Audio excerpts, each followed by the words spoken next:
SC జన సంఘం కార్యాలయంపై దాడి, గుర్తు తెలియని దుండగులు.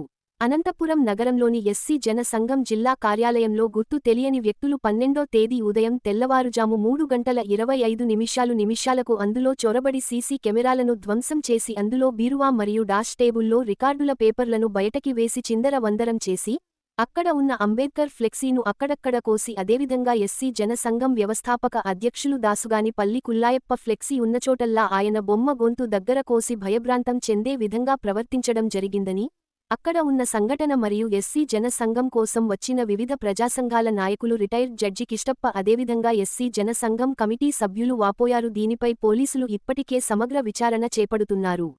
అందులో భాగంగానే వన్టౌన్ పరిధిలో కంప్లైంట్ కూడా ఇవ్వడం జరిగింది. త్వరలోనే ఈ ఘాతుకానికి పాల్పడిన దుండగులను కూడా పోలీసులు బట్టబయలు చేస్తారని తెలుస్తోంది. అయితే ఈ దాడి వెనుకల ఎవరు ఉన్నా కూడా ఉపేక్షించకుండా వారిపై కఠిన చర్యలు తీసుకోవాలని ప్రజాసంఘాల నాయకులు డిమాండ్ చేశారు. ముందుగా అందరికీ జేబీఎం.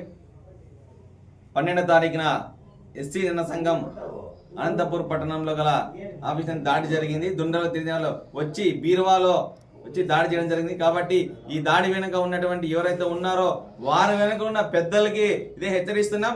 దాడికి ప్రతి దాడి ఉంటుందని గుర్తుపెట్టుకోండి. రాజ్యాంగానికి అనుసరించి మేము ఈరోజు వెళ్తున్నాం. కాబట్టి పోలీసు వారికి మేము ఏం విజ్ఞప్తి చేస్తున్నామంటే ఈ దాడి జరిగిన వారు ఎవరు గుర్తించి 48 గంటల్లో అరెస్ట్ చేయాలి. దాని వెనకాల ఉన్న వ్యక్తులను కూడా మీరు ఖచ్చితంగా వారిపైన కూడా కేసు నమోదు చేయాలని తెలియజేసుకుంటున్నాం. ప్రజల కోసం పోరాడే వ్యక్తులపైన ఇలాంటి దాడులను హేమాయించారని బహుజన్ సమాజ్ పడుతున్నా మేము దీనికి పూర్తిగా ఖండిస్తున్నాం. కాబట్టి పూర్తి న్యాయం జరిగే వరకు కూడా ప్రజా సంఘాలు, ఎస్సీ ఎస్టీ బీసీ నాయకులందరూ కలిసి ఈ ఉద్యమానికి కూడా ముందుకు వెళ్తామని తెలియజేస్తూ హెచ్చరిస్తున్నాం.